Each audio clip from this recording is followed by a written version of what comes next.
26वां अध्याय पुरुरवा की वैराग्य उक्ति। भगवान श्री कृष्ण कहते हैं, उद्धव जी, यह मनुष्य शरीर मेरे स्वरूप ज्ञान की प्राप्ति का, मेरी प्राप्ति का मुख्य साधन है। इसे पाकर जो मनुष्य सच्चे प्रेम से मेरी भक्ति करता है वह मुझ आनंद स्वरूप परमात्मा को प्राप्त हो जाता है।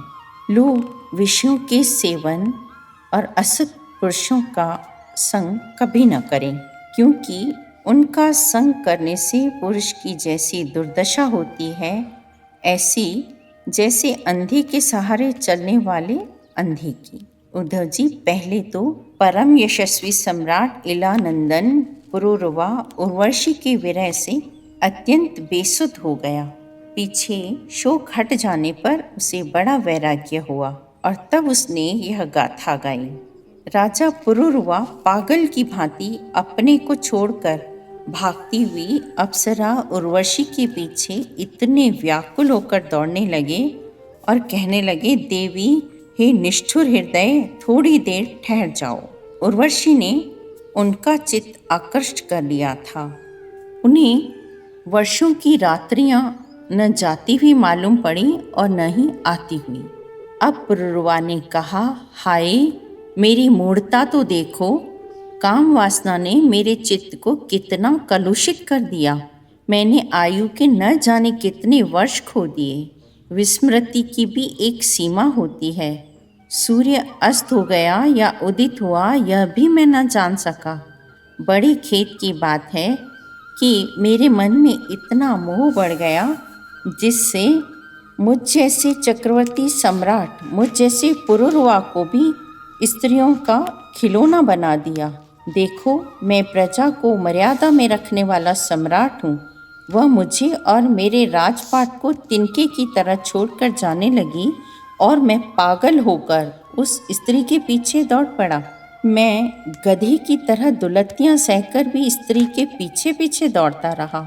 फिर मुझ में प्रभाव, तेज और स्वामित्व भला कैसे रह सकता है?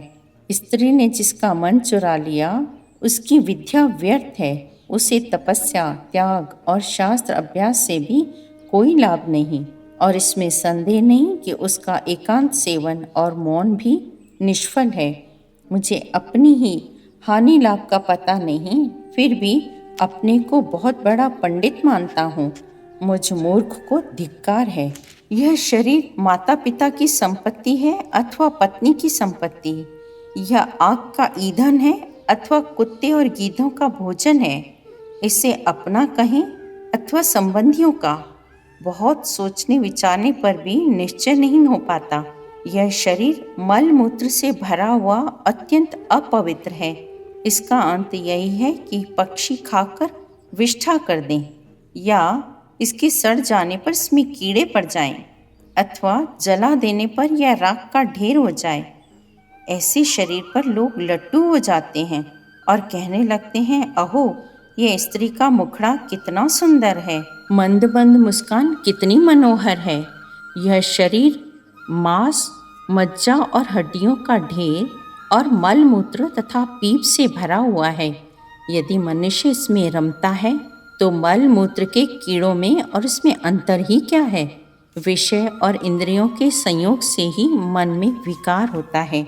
भगवान श्री कृष्ण कहते हैं, उद्धव जी, राज राजेश्वर पुरुरवा के मन में जब इस तरह के उद्गार उठने लगे, ज्ञानोदय होने के कारण उसका मोह जाता रहा और उसने अपने हृदय में ही आत्मस्वरूप मेरा साक्षात्कार कर लिया और वह शांत भाव में स्थित हो गया। उनकी सारी आसक्तियाँ मिट गईं और वह आत्माराम होकर स्वच्छंद रूप से इस पृथ्वी पर विचरण करने लगे। 27वां अध्याय, क्रिया योग का वर्णन। उद्धव जी ने पूछा, भक्तवत्सल श्री कृष्ण, देवर्षि नारद, भगवान व्यासदेव और आचार्य बृहस्पति आदि बड़े बड़े ऋषि मुनि यह बात बार बार कहते हैं कि क्रिया योग के द्वारा आपकी आराधना ही मनुष्यों के परम कल्याण की साधना है। आप कृपा करके मुझे वह कर्म बंधन से मुक्त करने वाली विधि बताइए। भगवान श्री कृष्ण ने कहा, उद्धव जी, कर्म कांड का इतना विस्तार है कि उसकी कोई सीमा नहीं है, इसलिए मैं उसे थोड़े में ही विधिपूर्वक वर्णन करता हूँ। मेरी पूजा की 3 विधियाँ हैं, वैदिक, तांत्रिक और मिश्रित। इन तीनों में से मेरे भक्त को जो भी अपने अनुकूल जान पड़े उसी विधि से मेरी आराधना करनी चाहिए। उपासक को शरीर शुद्धि करके वेदोक्त संध्या वंदन आदि नित्य कर्म करने चाहिए। उसके बाद मेरी आराधना का ही सुदृढ़ संकल्प करके वैदिक और तांत्रिक विधियों से कर्म बंधनों से छुड़ाने वाली मेरी पूजा करें। कई प्रकार की मेरी मूर्तियाँ होती हैं, कई प्रकार की धातुओं की होती हैं, चल होती हैं, अचल भी होती हैं। प्रसिद्ध पदार्थों से प्रतिमा आदि में मेरी पूजा की जाती है, परंतु जो निष्काम भक्त हैं वह अनायास प्राप्त पदार्थों से और भावना मात्र से ही हृदय में मेरी पूजा कर लें। जब कोई जल से तर्पण आदि मेरी उपासना करता है, जब मुझे कोई भक्त हार्दिक श्रद्धा से भी जल चढ़ाता है, तब मैं उसे बड़े प्रेम से स्वीकार करता हूँ। यदि कोई अभक्त मुझे बहुत सी सामग्री निवेदन करे तो भी मैं उससे संतुष्ट नहीं होता हूँ। मैं भक्ति श्रद्धापूर्वक समर्पित जल से ही प्रसन्न हो जाता हूँ।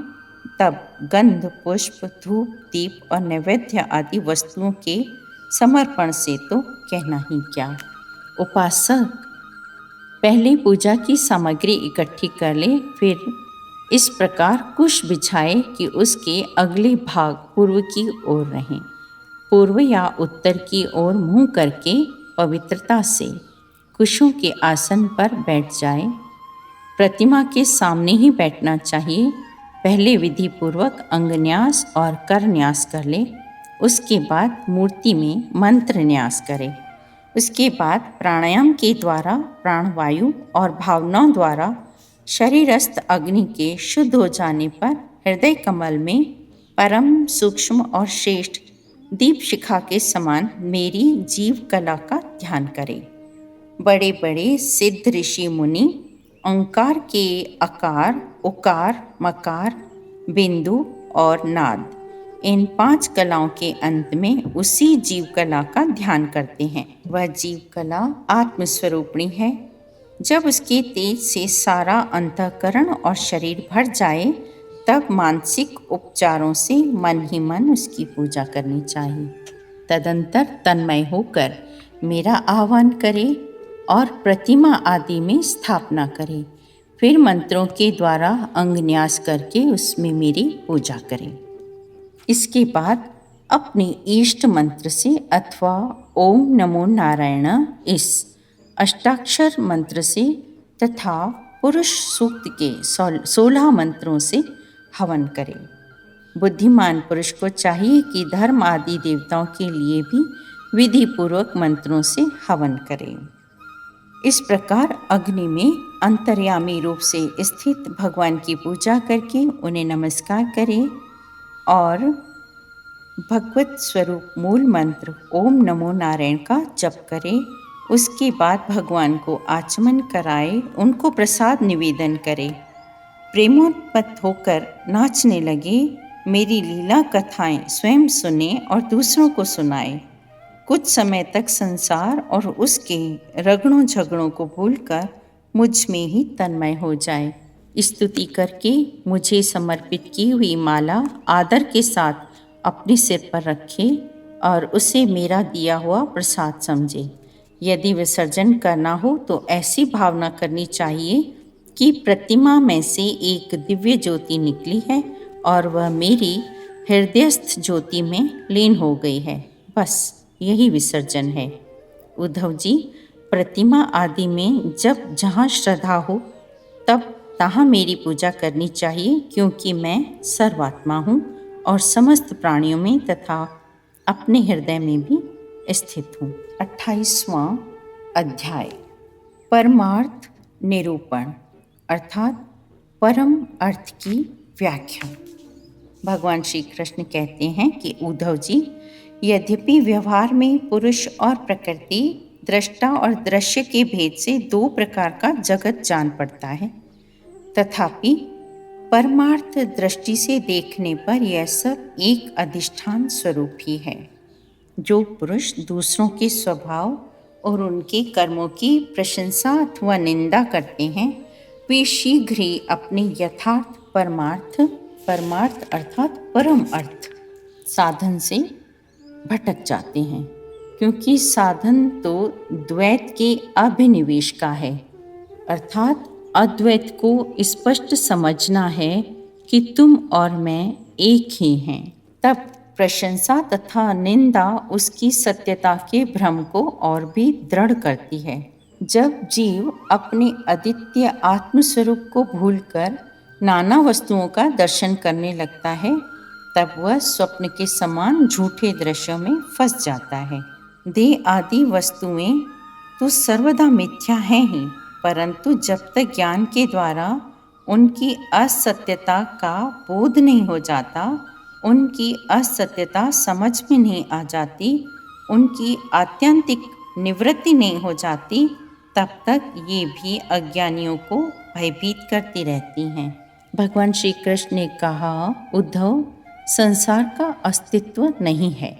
यह सत्य सा स्फुरित होता है, सत्य जैसा लगता है, जैसे स्वप्न में अनेकों विपत्तियां आती हैं, पर वास्तव में वे हैं नहीं। फिर भी स्वप्न टूटने तक उनका अस्तित्व नहीं मिटता।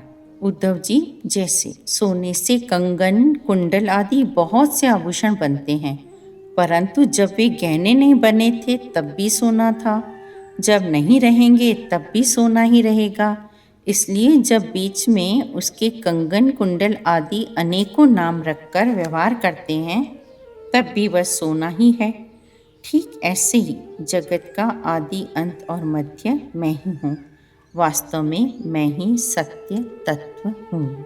उद्धव जी, जैसे भली भांति चिकित्सा न करने पर रोग का समूल नाश नहीं होता, वह बार बार उभर कर मनुष्य को सताता है, वैसे ही जिस मन की वासनाएं और कर्मों के संस्कार मिट नहीं गए हैं, जो स्त्री पुत्र आदि में आसक्त है, वह बार बार अधूरे योगी को बेधता रहता है और उसे कई बार योग भ्रष्ट भी कर देता है।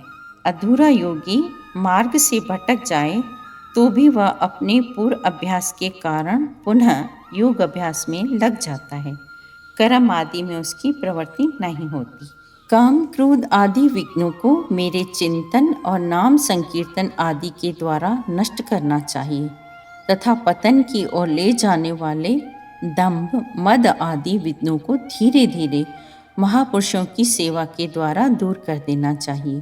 कोई कोई योगी विविध उपायों के द्वारा इस शरीर को सुदृढ़ और युवावस्था में स्थिर करके फिर अणिमा आदि सिद्धियों के लिए योग साधन करते हैं, परंतु बुद्धिमान पुरुष ऐसे विचार का समर्थन नहीं करते, क्योंकि यह तो एक व्यर्थ प्रयास है।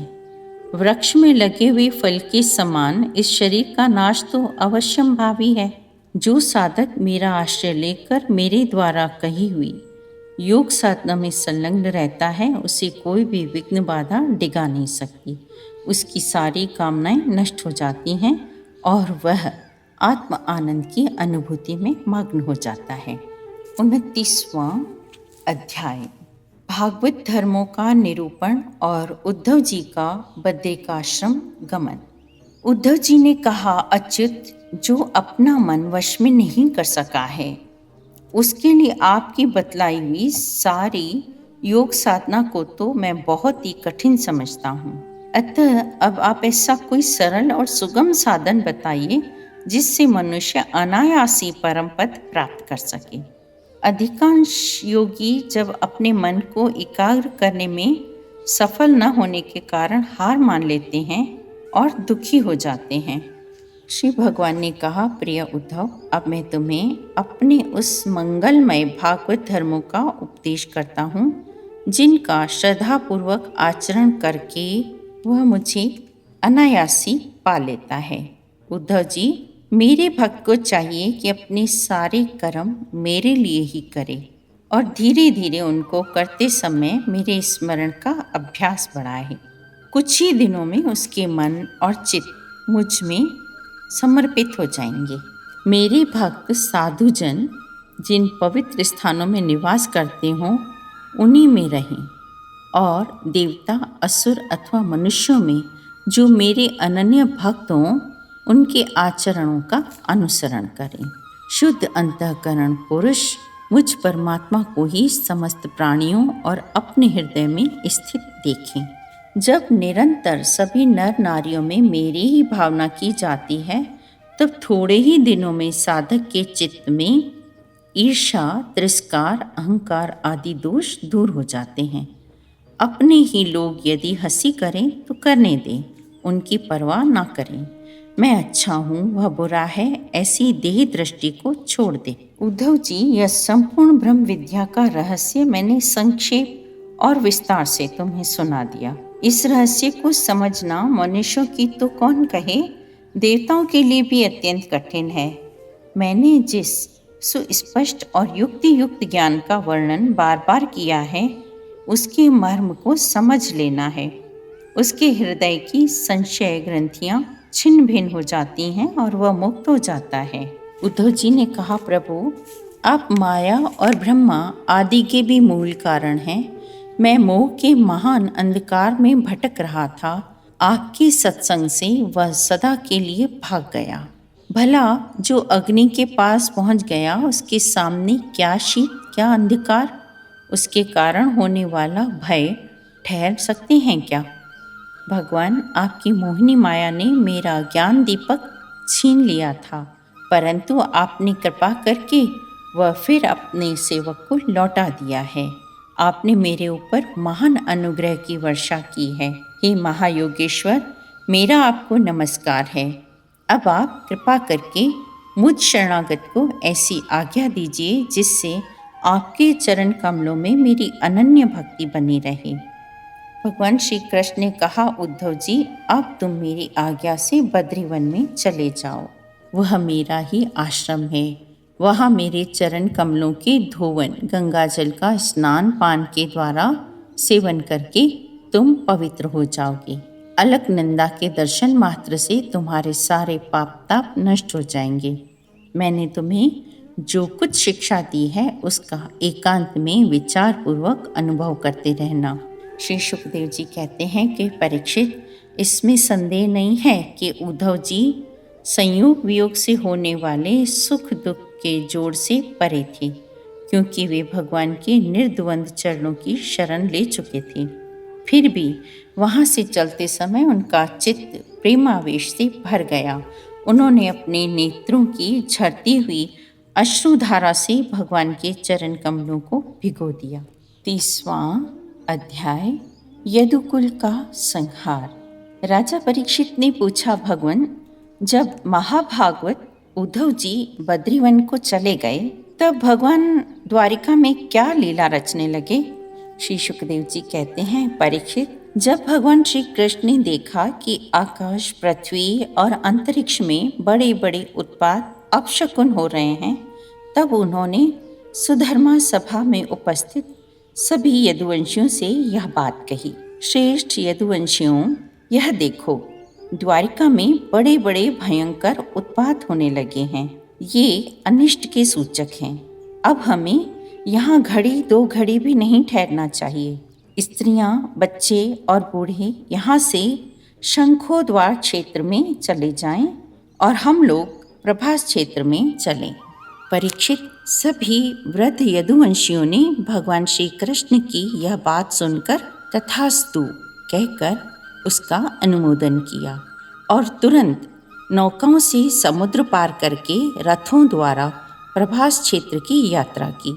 वहां पहुंचकर यादवों ने यदुवंश शिरोमणि भगवान श्री कृष्ण के आदेशानुसार बड़ी श्रद्धा और भक्ति से शांति पाठ आदि तथा और भी सब प्रकार के मंगल कृत्य किए।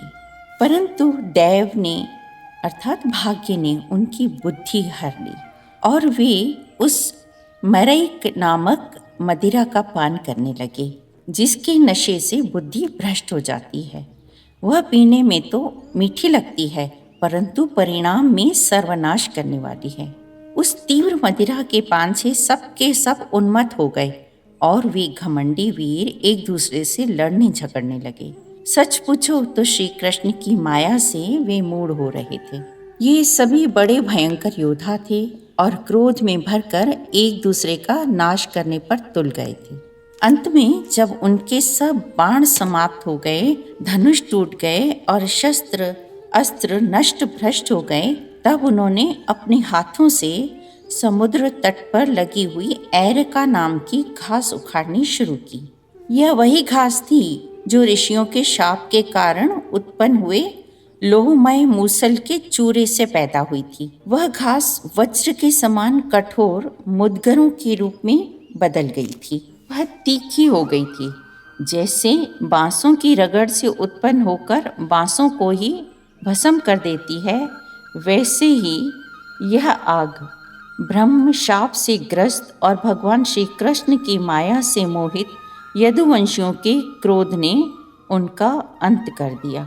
जब भगवान श्री कृष्ण ने देखा कि समस्त यदुवंशियों का संहार हो चुका है, तब उन्होंने यह सोचकर संतोष की सांस ली कि पृथ्वी का बचा खुचा भार भी उतर गया।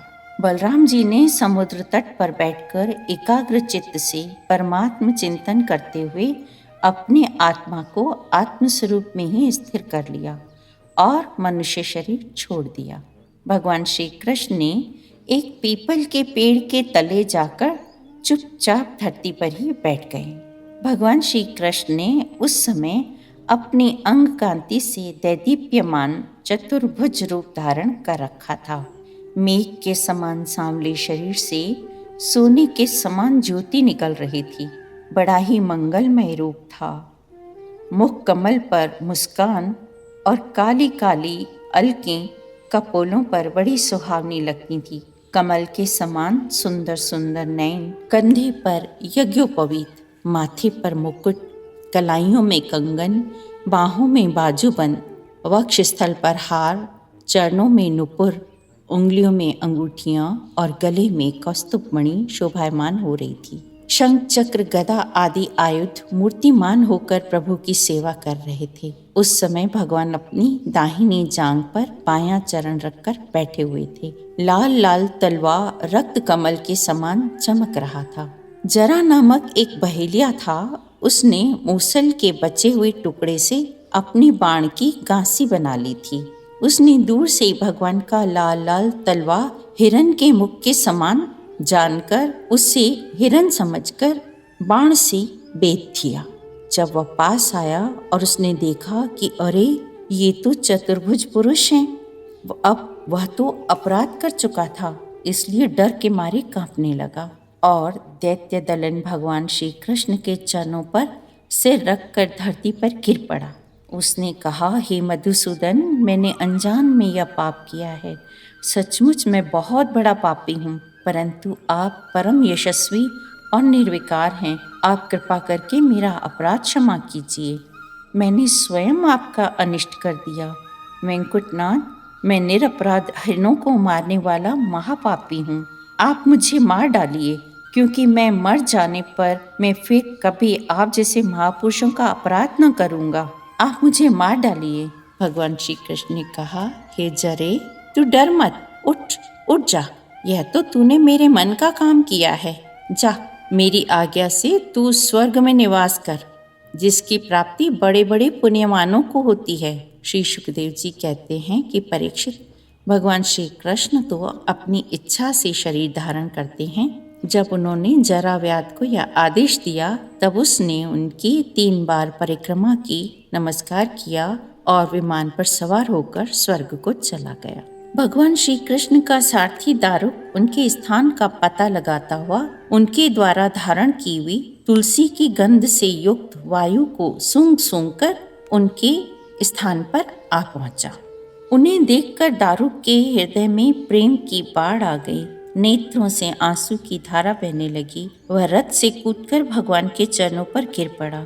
उसने भगवान से प्रार्थना की कि प्रभु, रात्रि के समय चंद्रमा के अस्त हो जाने पर राह चलने वालों की जैसी दशा हो जाती है, आपके चरण कमलों का दर्शन न पाकर मेरी भी वैसी ही दशा हो गई है। मेरी दृष्टि नष्ट हो गई है, चारों ओर अंधेरा छा गया है। अब न तो मुझे दिशाओं का ज्ञान है, न मेरे हृदय में शांति है।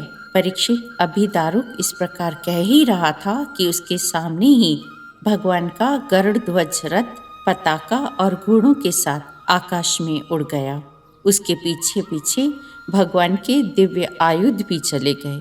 यह सब देखकर दारुक के आश्चर्य की सीमा न रही। तब भगवान ने उससे कहा, दारुक, अब तुम द्वारिका चले जाओ और वहाँ यदुवंशियों के पारस्परिक संहार, भैया बलराम की परम गति और मेरे स्वधाम गमन की बात जाकर कहो। उनसे कहना कि अब तुम लोगों को अपने परिवार वालों के साथ द्वारिका में नहीं रहना चाहिए। मेरे न रहने पर समुद्र उस नगरी को डुबो देगा। सब लोग अपनी अपनी धन संपत्ति, कुटुंब और मेरे माता पिता को लेकर अर्जुन के संरक्षण में इंद्रप्रस्थ चले जाओ। दारुक, तुम मेरे द्वारा उपदिष्ट भागवत धर्म का आश्रय लो और ज्ञान निष्ठ होकर सबकी उपेक्षा कर दो तथा इस दृश्य को मेरी माया की रचना समझकर शांत हो जाओ। भगवान का यह आदेश पाकर दारुक ने उनकी परिक्रमा की और उनके चरण कमल अपने सिर पर रखकर बारंबार प्रणाम किया। तदंतर वह उदास मन से द्वारिका के लिए चल पड़ा। 31वां अध्याय, श्री भगवान का स्वधाम गमन।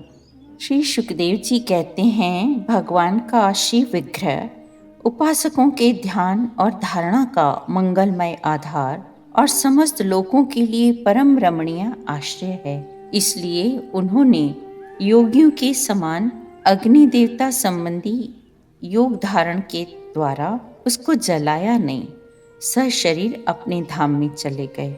उस समय स्वर्ग में नगाड़े बजने लगे और आकाश से पुष्पों की वर्षा होने लगी। परीक्षित, जैसे नट अनेक प्रकार के स्वांग बनाता है परंतु रहता है उन सब से निर्लेप, वैसे ही भगवान का मनुष्यों के समान जन्म लेना, लीला करना और फिर उसे संवरण कर लेना उनकी माया का विलास मात्र है, अभिनय मात्र है। वे स्वयं ही इस जगत की सृष्टि करके उसमें प्रवेश करके विहार करते हैं और अंत में संहार लीला करके अपने अनंत महिमामय स्वरूप में ही स्थित हो जाते हैं। इधर दारुक भगवान श्री कृष्ण के विरह से व्याकुल होकर द्वारिका आया और वासुदेव जी तथा उग्रसेन के चरणों पर गिरकर उन्हें आंसुओं से भिगोने लगा। उसने अपने को संभाल कर यदुवंशियों के विनाश का पूरा पूरा विवरण कह सुनाया। उसे सुनकर लोग बहुत ही दुखी हुए और मारे शोक के मूर्छित हो गए। भगवान श्री कृष्ण के वियोग से व्यवल होकर वे लोग सिर पीटते हुए वहां तुरंत पहुँचे जहाँ उनके भाई बंधु निष्प्राण होकर पड़े हुए थे।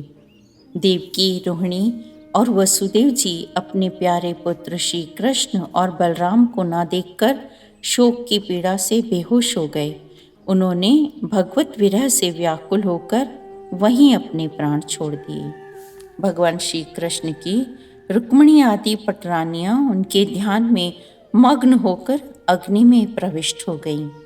परीक्षित, अर्जुन अपने प्रियतम और सखा भगवान श्री कृष्ण के विरह से पहले तो अत्यंत व्याकुल हो गए, फिर उन्होंने उन्हीं के गीता के उपदेश का स्मरण करके अपने मन को संभाला। यदुवंश के मृत व्यक्तियों ने जिनको कोई पिंड देने वाला न था, उनका श्राद्ध अर्जुन ने क्रमशः विधिपूर्वक करवाया। महाराज भगवान के न रहने पर समुद्र ने एकमात्र भगवान श्री कृष्ण का निवास स्थान छोड़कर एक ही क्षण में सारी द्वारिका डुबो दी। भगवान श्री कृष्ण वहाँ अब भी सदा सर्वदा निवास करते हैं। राजन, तुम्हारे दादा युधिष्ठिर आदि पांडवों को अर्जुन से ही यह बात मालूम हुई कि यदुवंशियों का संहार हो गया है। तब उन्होंने अपने वंशधर यानी तुम्हें राज्य पद पर अभिषिक्त करके हिमालय की यात्रा की। मैंने तुम्हें देवताओं के भी आराध्य देव भगवान श्री कृष्ण की जन्म लीला और कर्म लीला सुनाई। जो मनुष्य श्रद्धा के साथ इसका कीर्तन करता है वह समस्त पापों से मुक्त हो जाता है। इति एकादश स्कंद समाप्त। हरि ओम तत्सत। ओम नमो भगवते वासुदेवाय।